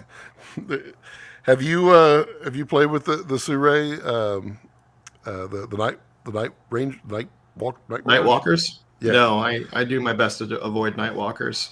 Uh, Both for no, no, I'm kidding. the I did actually see them. I had them on a camera. I had them on I, was it a Raptor? I feel like it was a Raptor, and I put it into 5K. So I only got a few minutes with them, and I was actually looking at something else from them. Actually, I I played here's with the pre-production models, and I just got the production range. The 75, which was one of the ones I wanted to see because yeah. I like more telephoto. It's surprisingly good. It Really? is dead nuts sharp, and I was like, "What? What is happening here?" Those are the Even at ones that 1.2, cover Super 35, right? they're only Super 35. Yes, they are not Yeah. full frame. Yeah. But The I was Nikon shocked. Calibres I want to test out that do cover full frame. I actually bought these macros for a shoot I had to do because the other macro sets didn't have anything to do with anything I was doing at the time. I haven't really posted about these. I've Oh, had the them for a shops. while. Yeah, These lenses, I'm yeah. like 90% sure these are the same optics in the Ciru Jupiter macros, but in a Interesting. different housing with some different mechanics and other things. So Interesting. just putting that out there. And I know Ciru does rebrand the Chiop Zoom that came out a long time ago, so there's clearly something going on. Well, I mean, there's a lot of relationships in China. Let's put it that way. Yeah, they're okay. They do have CA. They worked fine for the project, and I'm going to hold on to them. There is Um, there is some CA on it, but not unmanageable. I was totally shocked for a $400 lens. I was really oh, blown for the away. the Nightwalkers are great for their Yeah. price. Yeah, I Have you looked at really the want to check out Arliss those Calibres or whatever. Though, Calibri or yeah. the? Have you looked at the Arliss lenses? Yes. Yes. I, I've had very intimate hands-on with those. They're good. They're good for the price. I think there's a conversation to be had about those versus the higher ticket price Sigma Cine and Tokinas, which I think are just they're better lenses, frankly.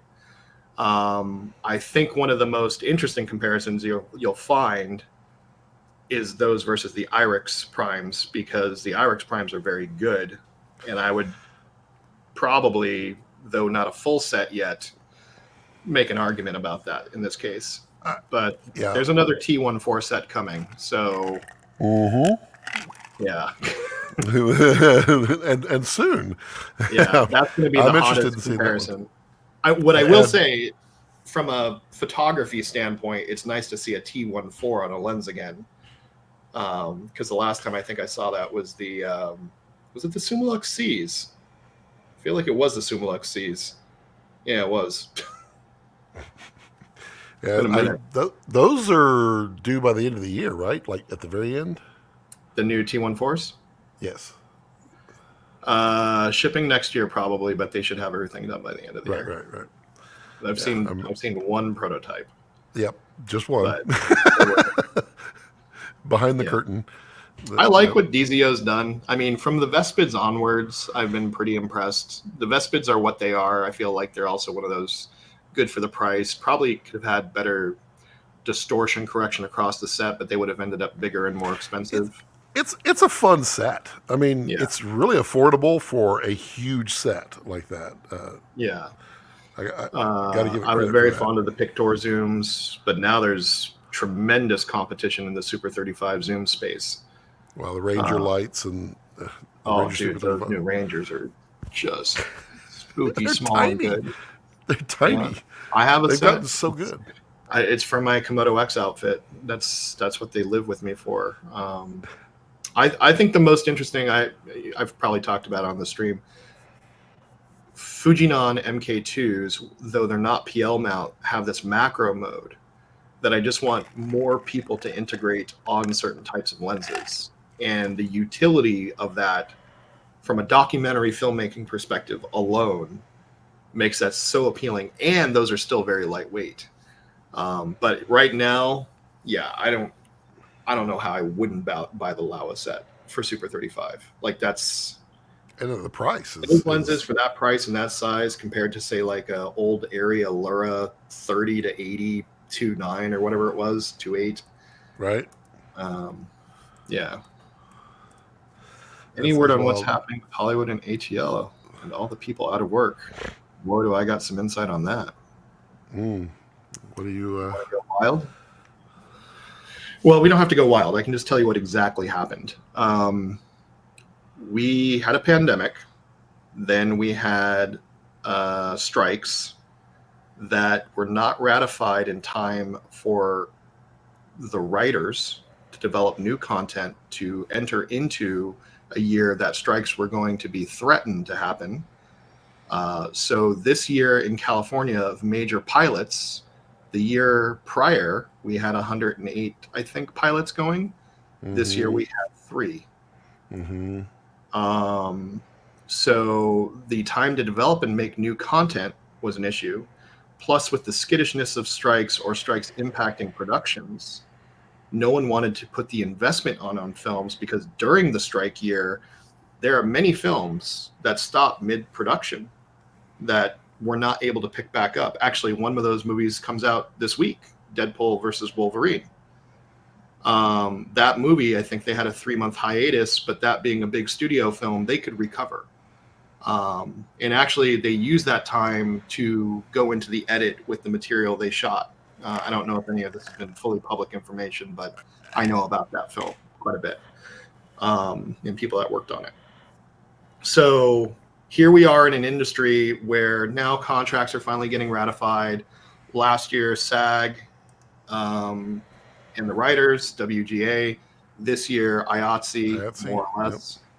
Now things are just starting to pick up again. I will say there's obviously been films shooting during this time frame. Many of those films have anti-strike clauses. Yes, I know the whiffs of the Teamster strike. I don't think people understand the profound issues now with some people who have not been able to fully survive a year, year and a half, or longer without work. So if they're gonna, I understand that strike is one of these things that people need to do as a ultimatum for negotiation, but I would really start pushing on the leadership of these organizations to prevent strikes from happening in the future. Yeah. Well, I mean, yeah. Everything that I hear is that it's not necessarily by design evil, but by design to correct. That all of this is happening and is going to make a course correction for Hollywood and Hollywood style. And it's going to hurt, but if you can weather that storm, you're going to come out smiling and happy again. It's interesting to me because the upper echelon film industry more or less runs fine, both in rate, labor, everything. It's the expansive industry that has grown around it from low, mid to high-end productions that have developed through streaming, different types of projects where, I've been a part of this era of what was referred to by our union, new media. And I have had conflicts with our union as well as contract services regarding new media being something that's even a part of what the local 600 should be focusing on. Now all that stuff is part of that, but I was on the bus so early that at the time it was something that we don't want to be involved with this. That's like the early Netflix days and stuff. That's all of that time was very interesting. There's people who had 400, 800 hours, could easily get into the union. They could not get on contract with services roster because of that. I mean, AI is a sticky one. It's going to be a sticky one for a while. I saw where Apple is pulling way back on their content after spending $20 billion on features and such for their streaming platform and have like 1/10 or 1/20th the amount of subscribers as Netflix. I think they're also investing. They just bought a small content library, from what I understand. I don't know if it's been fully broadcast, but it happened earlier this year. So I think some of those dollars went to that. I don't think they're going to, I think they're going to probably push out another 9 to 15 billion for original content, but that's just my Right. hunch on that. I'm not worried about Apple because their primary business in existence, even in the streaming space, is going to grow. Yeah, they will. They're Yeah. new. They're really new. I mean, it was weird during City Gear. We were at Warner Brothers, and they have 32 sound stages. Only Yeah. 3 of them were active at that moment, which was Right. dramatically shocking. I mean, there's nothing shooting that much in I was Hollywood. just at Universal Monday just before my birthday, and as I was leaving the studio lot in the evening, they were building new sets for production. I talked to some of the guys building that stuff, and it was so cool. Can't even talk about what it is, but just I always love seeing tech built for any productions because it's someone who's, it's great to do location work. I'm not going to crap on location work, but that is a project that's dedicated a budget that's doing it all that way. And those stages are being used for that. But the other thing going on with the industry is I don't like using the term bubble too much, but we had a pretty big bubble in ramp up of expenditures. And even before the pandemic, I was saying that consolidation was going to be part of this thing. The most recent of which that went down was the Skydance Paramount deal.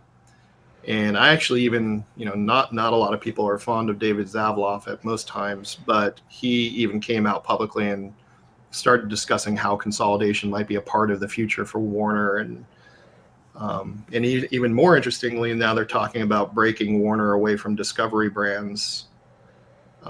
So we'll see where all this lands. The industry has always been changing as long as I've been working in it. It's true. It's true. And the only thing that's happened is the industry itself is just significantly larger. Even with tons of this industry could be chopped in half and it would still be significantly larger than when I started. So I hear from lots of people that I would not have thought I would have heard from who are making the plans to go to Vegas because of the Vegas has a great studio, and they're an fixing to over have a $2 big billion one. project. Yep. Sony's got a big thing they're building over there. Another interesting recent one by the end of 2000. This is spoiler alert if anyone doesn't track this. Ohio at the end of 2025 has a mega studio that's being built. I think that's when you're going to first be able to step foot in it. But they got a campus there, sound stages that are happening. And I think that was purely sparked on the fact that the current Superman film is being filmed in Cleveland, and Columbus was mad that they didn't get that. So, but they do have an incentive. They were able to get a discount rate to build a full studio. I think for those watching that haven't followed how this goes, in my career, California is the entertainment capital of the world by a large gap. Then you have these places that spark up inspirational work, whether it's from a tax cut or tax benefit, I should say, or just the cost of filming there is cheap. In my career, things like Vancouver, which, by the way, the Vancouver motion picture industry is still vibrant and still a place where all films are shot. Still great sound stages up there too. Mammoth, is it Mammoth or Monolith? I can't even remember now. It's been a minute since I've been up there, but that's one of my favorite places I've ever worked on films. Bunch of superhero stuff and even some stuff from Universal up there. Louisiana, after Katrina, dirt cheap to film there, so a lot of productions moved there for a while. New Mexico, Atlanta, all these places that have now built up. So I think Ohio is setting itself up to be extremely valuable in that regard. And if you want to get into some interesting heady spaces, well, okay, so USA is a country, right? You got a weird sandwich looking thing in my mind, but so you have states that have a very high GDP as well as a high population. And then you have states that are not that. And a lot of the states that don't have the high GDP are the ones who are always really after Hollywood coming in there. And Ohio is one of those states. They make money. They're a big state. There's lots of people there, but they're not California, Texas, New York, Florida. California, I think, is still, for the GDP, is still the 5th largest economy in the world. The world, yes, they are still. I think India is the thing that overtook us recently. The whole country of India, which has a state versus countries, which is wild. Yeah, but India will people. be Yeah, India will be number one in the future. Maybe their current rise. I track all this stuff because like I have so many tech clients and just lots of things. But India's rise right now is about twice the GDP growth rate of everybody else that's on top of them. So they will overtake at least one or two quickly. Well, they're going to overtake everybody as far as population, and population will drive the GDP because they're not a techless society. I mean, there's definitely pockets, but like China has a lot of tech, and then half of their country has nothing. And they're a major manufacturing hub, so other industries are going to thrive there. But yeah, USA still accounts for about 1/4 of the GDP of the world, and China currently accounts for less than 1/5, slightly. And then everything else is after that. What's your gut telling you on AI right now? The most interesting stuff probably since the last time I talked to you is the major studios are now in court with AI, both on a music and motion picture level, because clearly there's been training done on copywritten work, even though it has been public visual areas, right? Right. The audio stuff's interesting because of all of those Soras every studio has Sora now. Yeah, it wasn't Sora, whatever the song app thing was that got everything going. Oh, Udio and Udio. Yeah. There's like 4 of them or 5 of them, all of which, we are right now witnessing the balancing act between copywritten work and the conflicts of TOS against copywritten work. And there's a lot of perspectives on that. And for us as image makers, some of those rules that AI is saying, because this isn't a public space, we can train on it. But that does not always work for copywritten building. Like Transamerica Building is a great example. It's in San Francisco, California. I have filmed there a lot.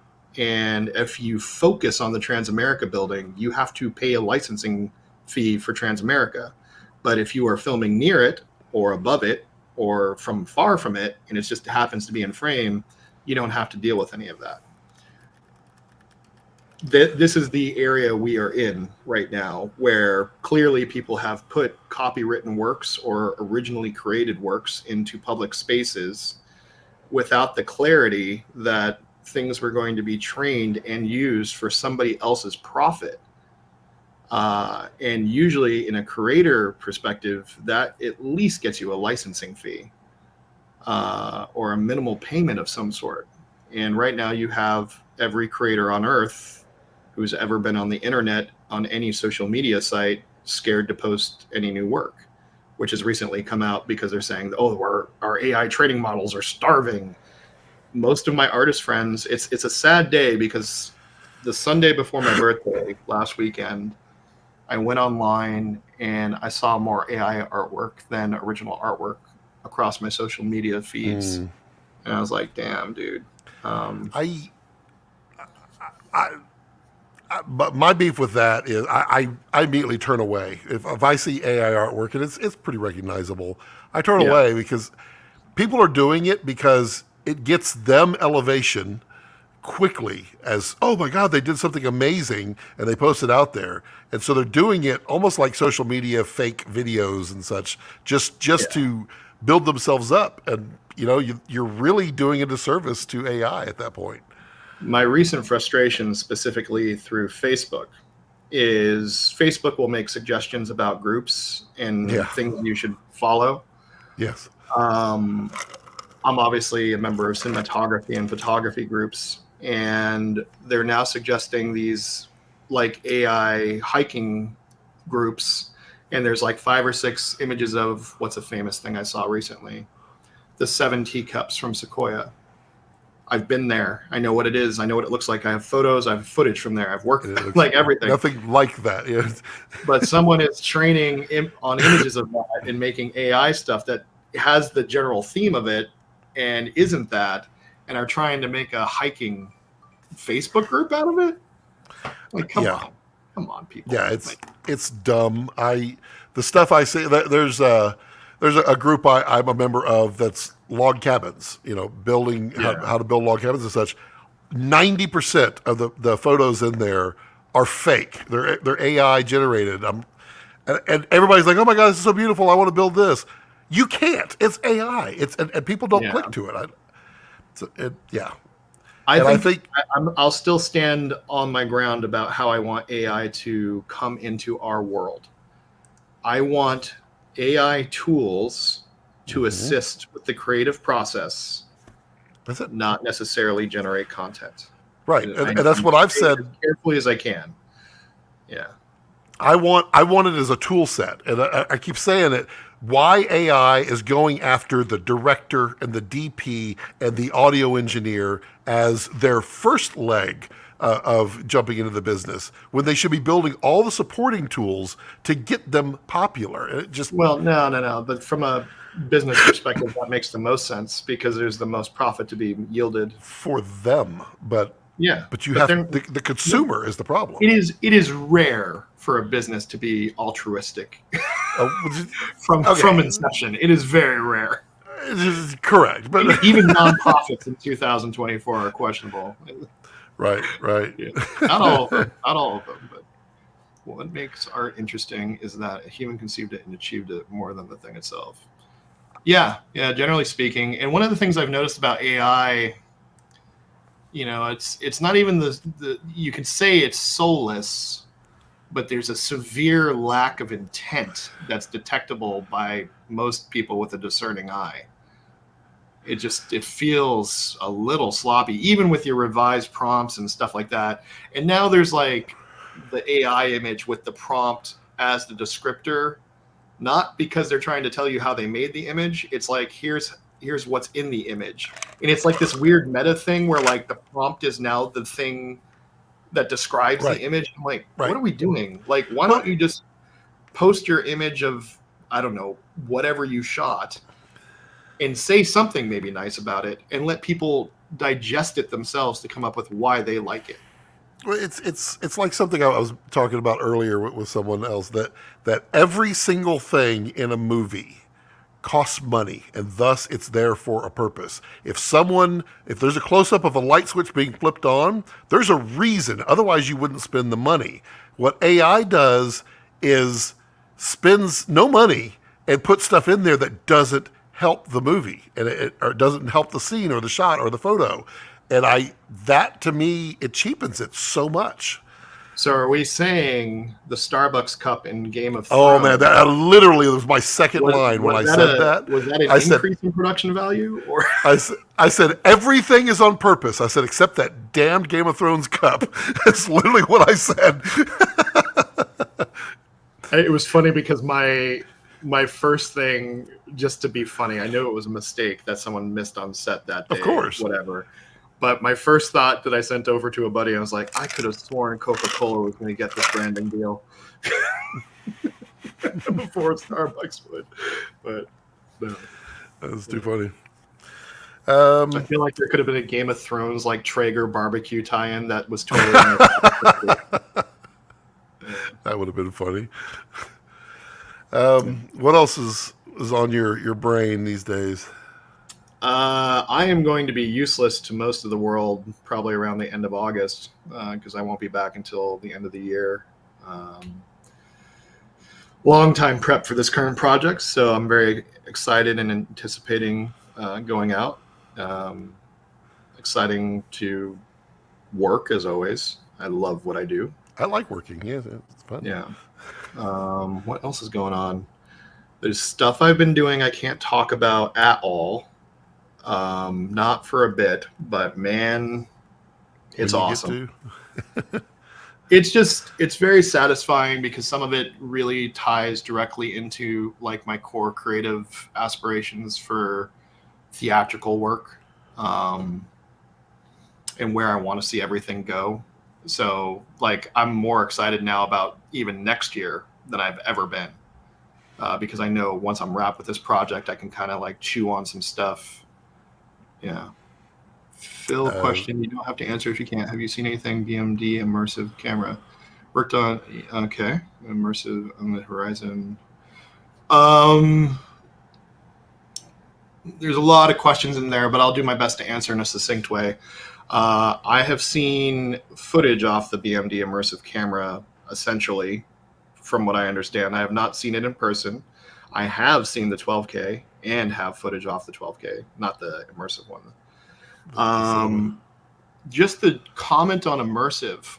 Immersive right now is in the best place it's ever been in the 15 to 20 years I've seen it have its sort of like old jalopy start car moments, you know, like, oh, here it's running fine, and then, oh wait, now everyone's not doing this. Okay, now we're not doing it for a few years. It's come back. With the amount of headsets and viewing experiences, both at a venue level, immersive is having a moment, and not even all of those rely on the same technologies. So it's something to keep track of. It's seriously something that a lot of people are putting a bunch of money into. In reference to Vision Pro, and I'll be as careful as I can talking about this, it is important for Apple to build an ecosystem that is available for content creators to make that more appealing from a consumer, professional, and every level. Hey, Chris. Yeah. Yep. So I think it's smart. I think it's smart that they wrangled Canon into it. Canon obviously had a lens for stereo even before the least expensive option that showed there. The lenses on the BMD camera are made by somebody that I wrote down, and I don't remember what. The sensors, I think, are a Sony sensor that they're using in there. Yeah, not the 12K, the immersive camera. The 12K is, well, I know who makes that, but we'll just say one. I'm actually excited about that. I'm a little concerned about the pixel size on the 12K and 17K, but the body form factor is a bigger problem than anything for me right now. And I have to say, you know, there's a lot of criticism and whatever, but I've had a long relationship with BMD. I have nothing but admiration and appreciation for their continued work on Resolve in particular. DaVinci Resolve has really come so far as software, and the fact that they support it for such a reasonable price. But I need to highlight, underline, italic, whatever I can do to the text and note.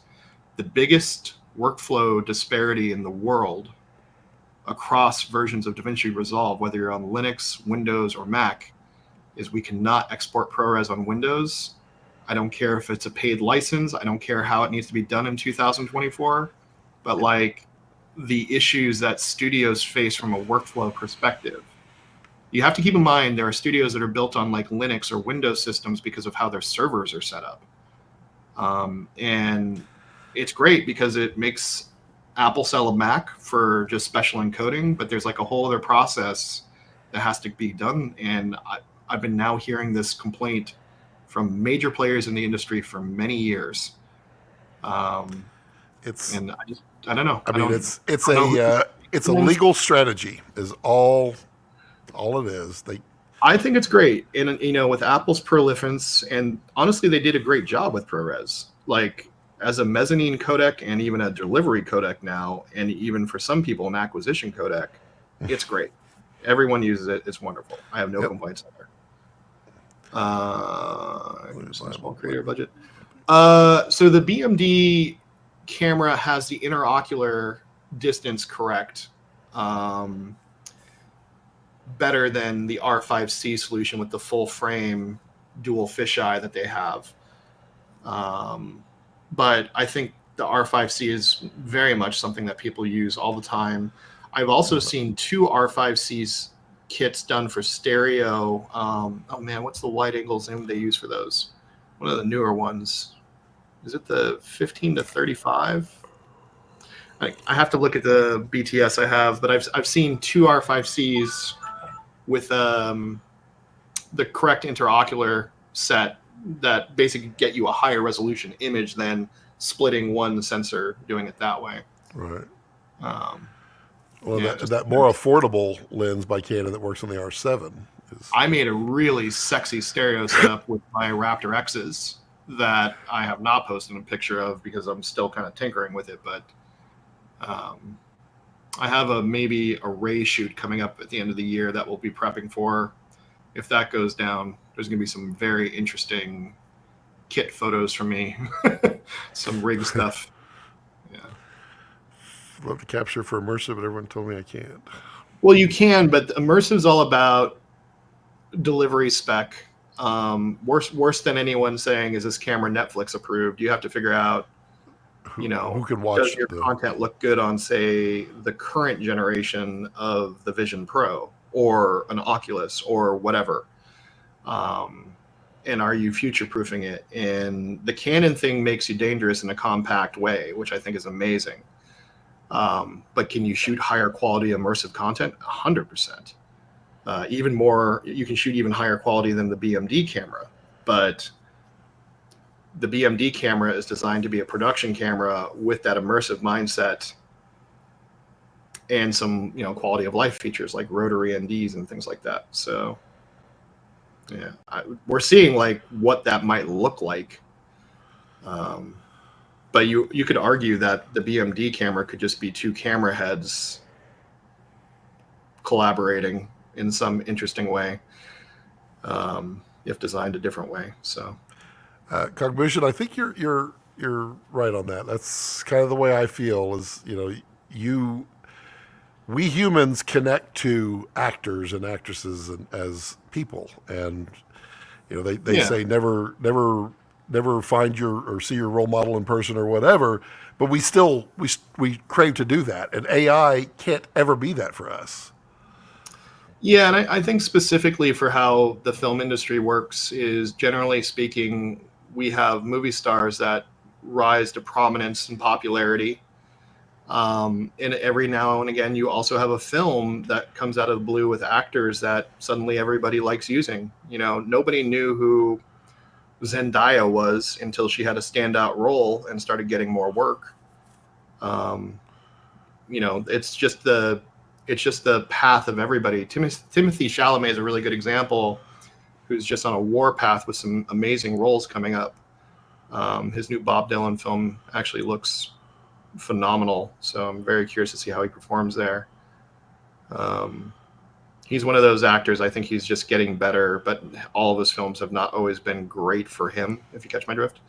Right. But yeah, some people love just seeing the actor. Deadpool's a great example. You got a Hugh Jackman, you got a Ryan Reynolds, you got a host of other people showing up, both in cameos as well as just co-stars. And also, it's a film for fans. Like, that's a very different thing. I saw the oh my gosh, it was so beautiful to read. I saw I think it was the Times that posted like a paragraph review of Deadpool, and it said it had so much meta, breaking the fourth wall. It made the film very and too many modern references, and it's like for fans only. And I'm like, that sounds great. That sounds what Deadpool is supposed to be. It's always broken the fourth wall in the comic books. Right. Yeah. So, yeah. I'm gonna go see it Sunday. It definitely looks too good. I know someone who saw it in New York during the premiere, and the general thing was, it's amazing that this led to this moment. Yeah. Yeah, there's a lot of fan service going on. It's all that stuff. So I'm excited for it. It definitely sounds fun, and I don't want people spoiling it for me either, as it'll be so it could just be pure enjoyment. I mean, I don't know if you feel the same way, Scott, but the concept of a movie, there's a lot of discussion about who's writing movies, how they're being made, and everything like that. But the core thing is, you have to kind of make your movie for an audience and know that audience. And it's nice to try to make a movie that goes for everybody, but giving the audience what they want is not necessarily a bad thing. Nope. And if you can find a balancing act between surprising the audience and giving them what they want, you got something good on your hands. Right. I think Top Gun 2 did that very thing. They knew their audience, and they went straight for it, and then gave it a little bit more. And no one was upset about it. No one. Yeah. That's why I'll always treasure all of my involvement on the previous Marvel films leading up to Endgame, because I don't think I've been in a theater with an audience response several times during the film for unexpected happenings, but also like we knew this one thing was going to happen. And everyone, I mean, people were crying, people were loving it, people were saying, "Oh my God," you know, like all that stuff. That's great. Yep. Okay, well, we need to wrap it up because I got a giant pork butt on my smoker, and it's just about. All right, well, that sounds good. Yeah, I was actually nice to take a little break in what I'm doing, but that sounds delicious. Yeah, it's gonna be. It's gonna be. You got any last minute thoughts in part? What? Well, now that you brought it up, I need to know what you did on your dry rub. What'd you do here? So I did 4 different dry rubs. So it was a giant. I mean, this thing was huge, and so I cut it in 4, and I've got 4 different ones going on, and just kind of I wanna test these to find out what works better on this pork, because pork is an interesting animal, but mother of bacon. I'll give you my own personal experience from barbecuing long ago. Mustard and honey are underutilized ingredients. Those are both included. Okay. There we go. Mustard. Yeah. I mean, you gotta get an acid in pork. You've got to get something to get something in it. Vinegar is something fantastic, but then you have to counteract that with sweet. So mustard and honey. Yes, that's on one of them. We've got a little vinegar and apple. I mean, we're going in there. So there's some testing going on. Cool. All right. Well, thanks for having me, and good luck with those butts. I like butts. Appreciate you jumping on, buddy, as always, and be well, be safe, and be good. Okay. Talk soon. See you. And so, that is it's gonna have to be the end of another wonderful live stream. I appreciate everyone dropping by, especially Mr. Holland, for imparting his wisdom on us, as he tends to do periodically, and we certainly enjoy. And I would love for him to be on that panel, but he's always going to be busy, so it's going to be hard to get him on. But everyone, thank you for stopping by and hanging out, and we're gonna ramp up. I keep saying it, but I feel good after this live stream. I was feeling kind of bad of the last couple of live streams, just kind of finding my way in life, kind of thing, and we're in a good place again. So everyone, thank you. Go out and eat something enjoyable. Just don't overindulge. Just make some fun food, and be with your family. Look at Rex, is like, I want my pork. Be with your family. Do all the fun things. Use my affiliate links down below should you wish to pre-order any of the cameras out there, any of them out there. Remember to support all the people that we have on, because the vendors are all great. They're really good. And you can become a channel member like Dirk. Dirk's a great channel member. Cognition, also great channel members. You can become one too and help support the channel and buy dog food for Rex. Look how sad he looks. Like he wants delicious pork butt. And as always, as I like to leave it, don't let your passions center around your life. Let your life center around your passions. Rex, you got anything to add? You want food? Are you ready? Oh, you want to go out the door? The door? Okay, we'll go. All right, bye everyone.